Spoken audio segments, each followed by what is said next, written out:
By the year 1400, no one was left. An entire city of tens of thousands of souls had simply vanished, its streets empty, its temples silent, its earthen pyramids slowly swallowed by the grass. And yet, barely 3 centuries earlier, this very place had been the beating heart of an empire, the largest city ever built north of Mexico. At its peak, more crowded than the London of that century. The question that has haunted archaeologists for generations is simple and terrible. What could erase an entire civilization from the map? Today, we call it Cahokia.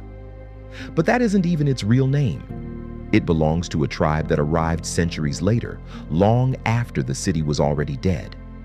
The name its builders gave it, the language they spoke, the gods they prayed to, all of it was lost.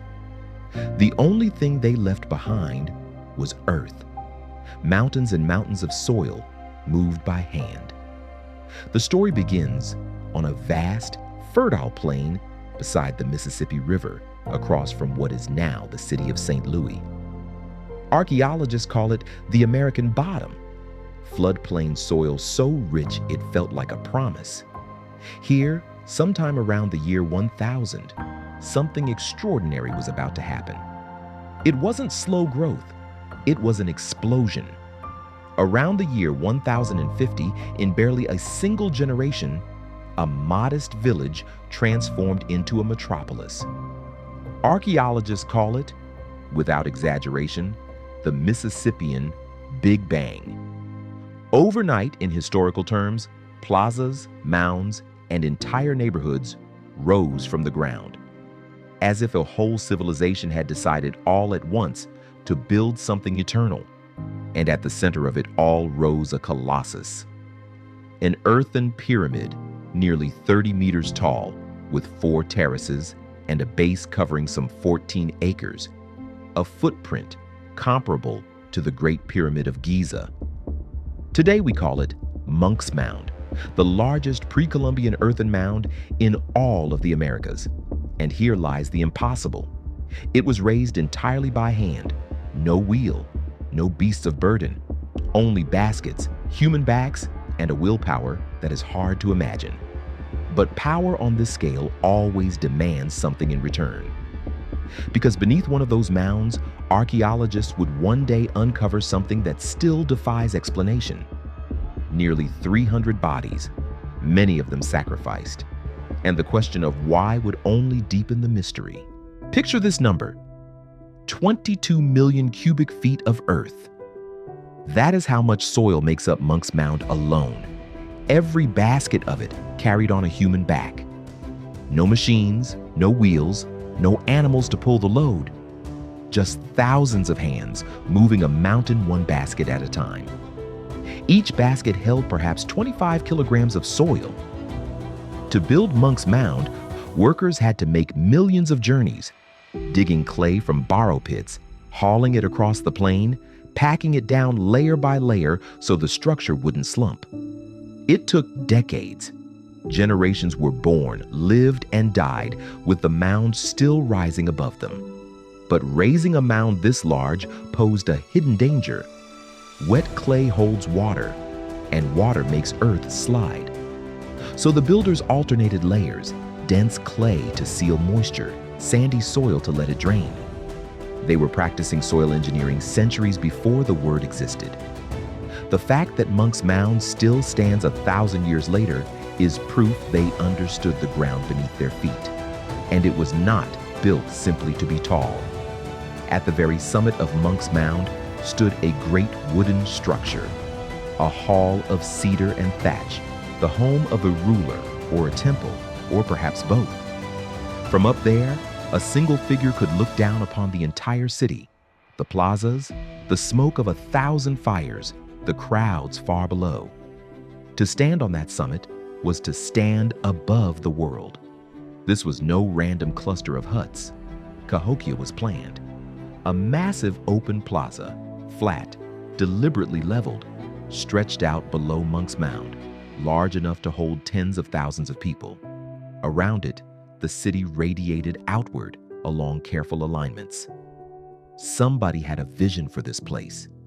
Somebody had the power to command an entire population to make that vision real.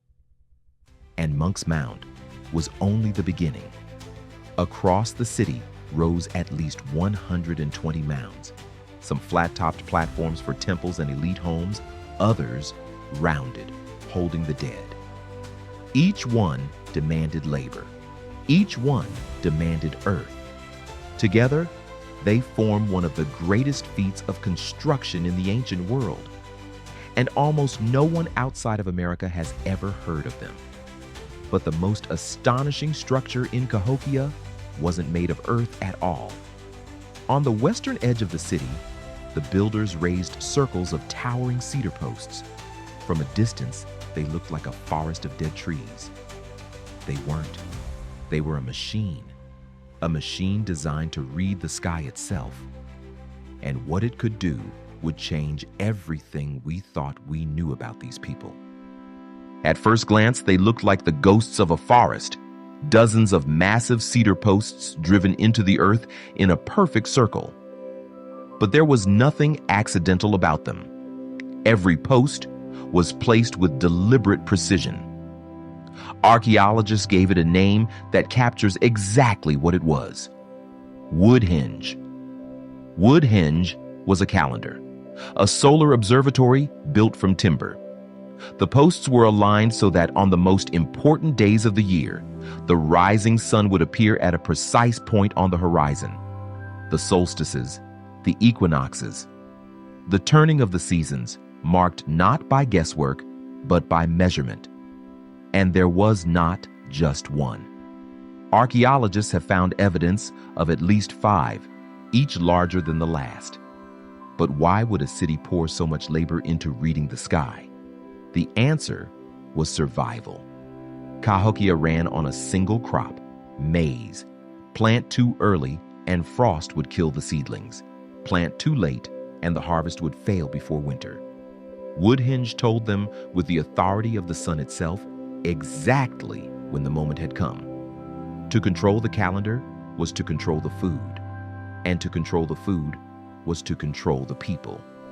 And here lies something deeper. Whoever controlled Woodhenge controlled knowledge, and in the ancient world, knowledge was power of the highest kind. Imagine a ruler standing at the center of the circle, announcing the exact day of the spring planting, and being right year after year. To the people, it must have looked like the leader commanded the sun. Religion, astronomy, and authority became one and the same. The Cahokians didn't separate the heavens from the earth. They built their entire city as a reflection of their cosmos. Mounds, plazas, and post circles laid out to mirror the order they saw in the sky. To walk through Cahokia was to walk through a map of the universe as they understood it. Every alignment carried meaning. Nothing was placed by chance. Recent research has only deepened the wonder. Scientists dating a single monumental post at Cahokia found that it was raised at the very peak of the city's power, a towering marker driven into the earth at the moment Cahokia stood at its absolute height. It was a statement, a monument that said, "We are here, we are mighty, and we will endure forever." A city that read the heavens, a people who built the cosmos into the ground. At its height, Cahokia must have felt invincible. But the same power that raised these monuments would demand a darker price. Because not far from Woodhenge, in a quiet mound numbered 72, the earth still hides one of the most disturbing discoveries in all of American archaeology. From the outside, it looked like nothing special. A low ridge of grass-covered earth, smaller than dozens of others scattered across the city. Archaeologists labeled it simply Mound 72. No one expected what lay beneath it.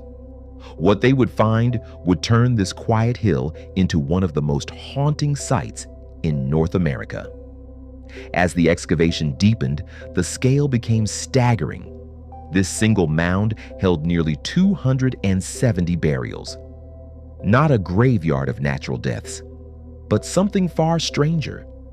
Many of the bodies had been placed there at the same time in deliberate ritual arrangements, and many of them, the evidence suggests, had been sacrificed. At the center lay something extraordinary. Two bodies, placed one atop the other, resting on a bed of more than 20,000 shell beads, arranged in the shape of a great bird, wings spread wide. This was a person of immense importance, a ruler perhaps, or a figure believed to be touched by the divine. And they had not been buried alone. Around this central figure, others had been laid to rest, and the pattern was chilling. Some appear to have been attendants, sent to accompany their leader into the afterlife.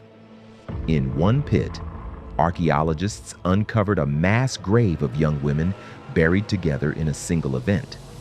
According to research by Thompson, Slater, and Beasley, a group of roughly 53 young women had been placed there at once. The implication is almost too heavy to speak aloud. Other burials told an even darker story. In one pit, dozens of bodies were found showing signs of violent death. Some had been decapitated. Others bore marks suggesting they were thrown in before life had fully left them. This was not simple mourning. This was a public ceremonial act, power displayed through death on a scale that still shocks researchers today. And this is where the certainty ends. Why were so many people sacrificed at once? Was it to honor a fallen ruler? To consecrate the city? To appease forces the Cahokians believed governed the harvest and the sky? Every theory has its supporters. None has been proven. The people who could answer have been silent for nearly 1,000 years. Mound 72 reveals a society at the height of its power, wealthy, organized, and capable of commanding life and death itself. A city that seemed unstoppable. And yet, somewhere in the centuries that followed, that power began to crack. Slowly at first, then all at once. The greatest city in North America was about to begin its fall. Around the year 1100, Cahokia stood at its absolute peak. Tens of thousands of people lived within its bounds. Its plazas thundered with festivals. Its mounds rose toward the sky. Trade goods flowed in from 1,000 miles in every direction. To anyone standing in the great plaza, it must have seemed eternal. But the first cracks were already forming, and most of them no one could see. A city of this size had an enormous appetite, tens of thousands of mouths to feed every single day. The fields of maize stretched for miles, but they were never enough to leave any margin for error. Cahokia lived balanced on a knife's edge, utterly dependent on good harvests, year after year, with almost nothing held in reserve. As long as the rains came and the soil held, the city thrived. But that balance was about to be tested. And there was another hunger for wood.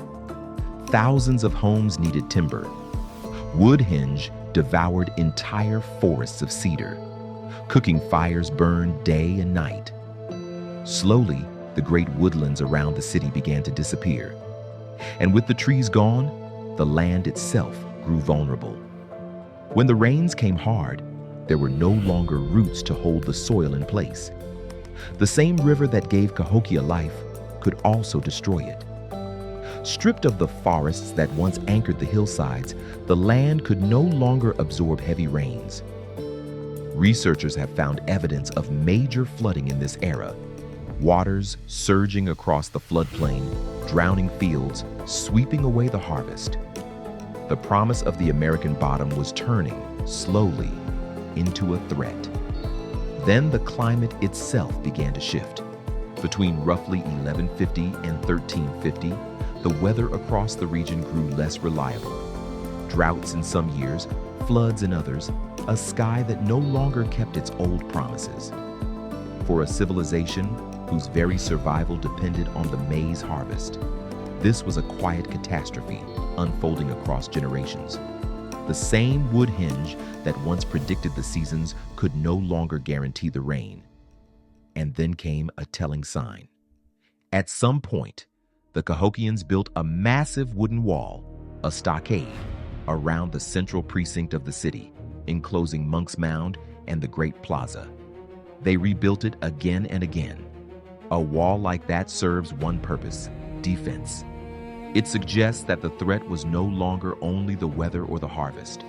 The danger, perhaps, had begun to come from within, or from neighbors who once came in peace.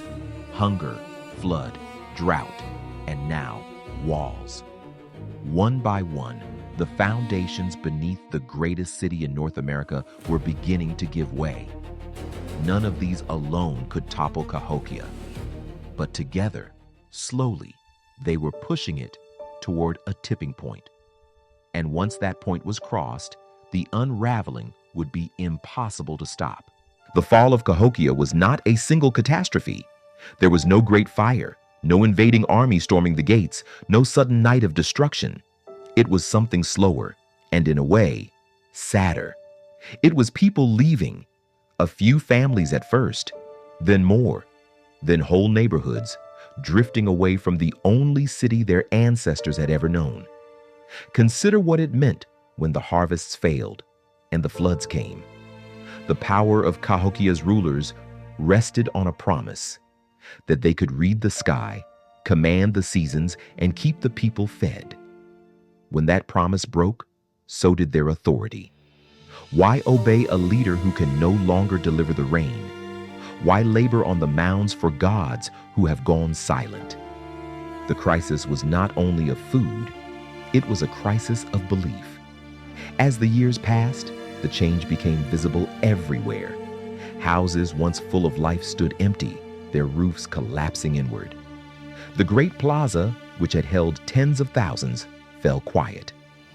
Plots of land that once grew maize returned to wild grass. The city was not destroyed, it was simply being abandoned, room by room, like a great house slowly emptied of everyone who once lived inside. And this is what makes Cahokia's fall so haunting. There is no single villain to blame. Climate change that crippled the maize, deforestation that bared the land, flooding that drowned the fields, resource exhaustion, disease, political collapse, perhaps conflict.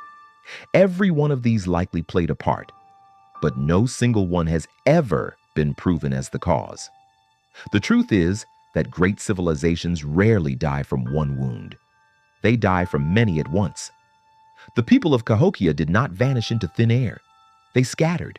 They moved out across the continent, joining or forming the many nations that would later cover the land, carrying with them fragments of their knowledge, their stories, and their ways. The city died, but its people lived on, woven into the fabric of countless tribes whose descendants remain today. Imagine the final years, a handful of people remaining in a city built for tens of thousands. Walking past the silent mounds their great-grandparents had raised by hand, climbing a Monk's Mound where no ruler waited at the summit anymore. They were the last keepers of a dying world. And one day, even they walked away, leaving the greatest city in North America to the grass and the wind.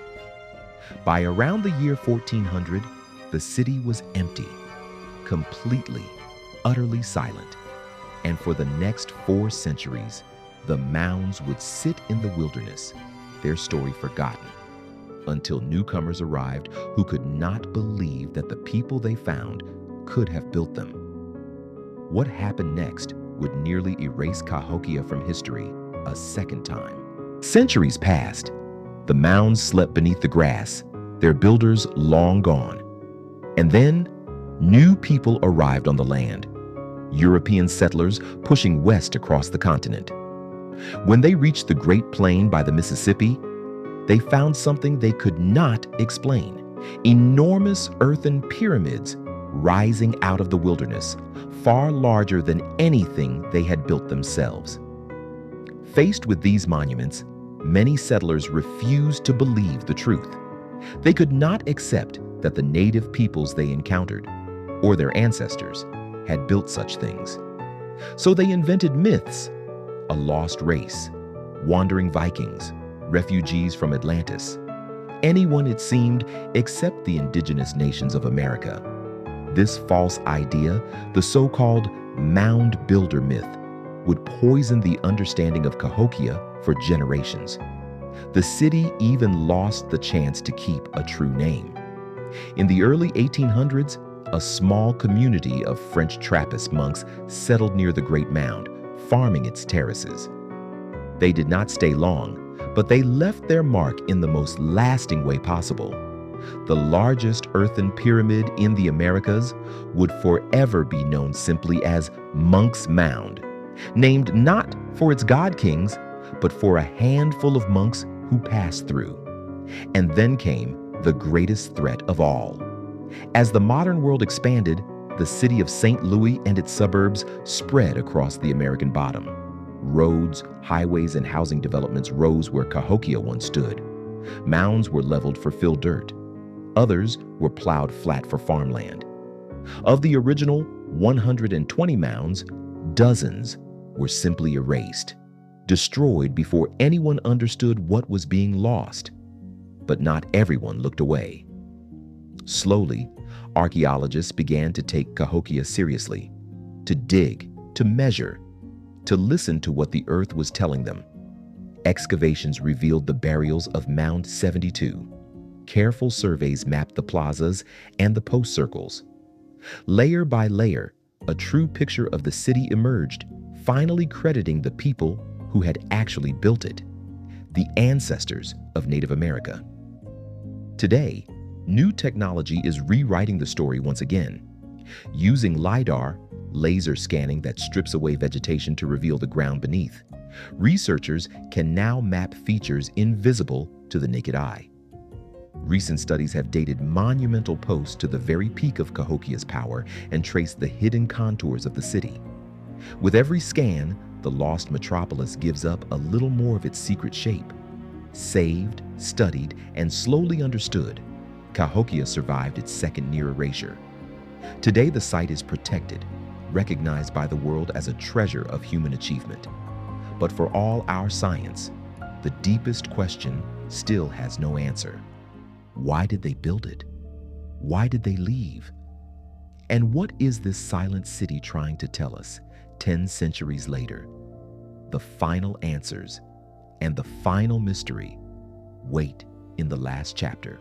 Stand on the summit of Monk's Mound today, and you can see the towers of modern St. Louis on the horizon.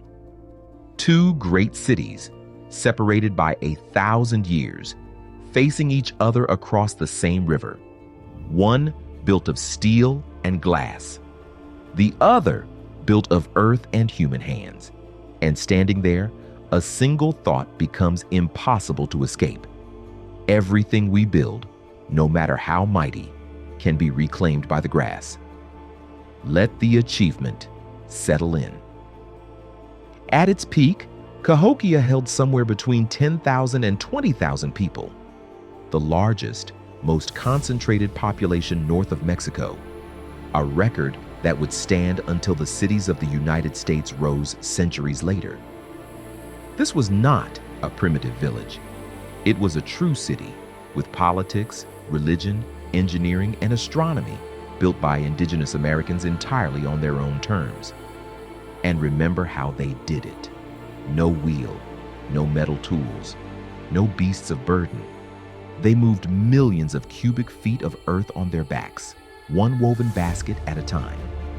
They raised a pyramid with a footprint to rival the one at Giza, and built it to last 1,000 years. To call this anything less than one of humanity's great engineering feats is to misunderstand what these people accomplished. And yet, for everything we have learned, the heart of the story remains a mystery.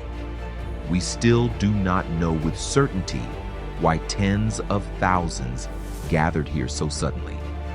We do not know why so many were sacrificed in Mound 72. And we do not know, beyond all our theories, exactly why they finally walked away. Cahokia keeps its deepest secrets buried, perhaps forever. But perhaps the silence of Cahokia is itself the lesson. Here was a society that grew too fast, leaned too hard on a single crop, stripped its forests, and trusted that the good years would never end. When the climate turned and the harvest failed, the whole great structure came down. 1,000 years later, looking out at our own sprawling, resource-hungry cities, the warning feels less like ancient history and more like a mirror. And let us end the way the story truly ends, not with disappearance, but with survival. The people of Cahokia were never erased. Their descendants live today among the native nations of America, carrying forward the threads of a civilization the world once tried to forget. Cahokia is not a tale of a vanished race. It is a chapter in a story that is still being written. So the next time someone says the great cities of the ancient world all lay across distant oceans, remember this quiet plain in Illinois. Remember that for a brilliant, mysterious moment 1,000 years ago, the largest city in North America rose here, read the stars, ruled an empire, touched the heavens, and then slipped back into the earth. Cahokia, the megacity that history almost forgot. And now, you will never forget it.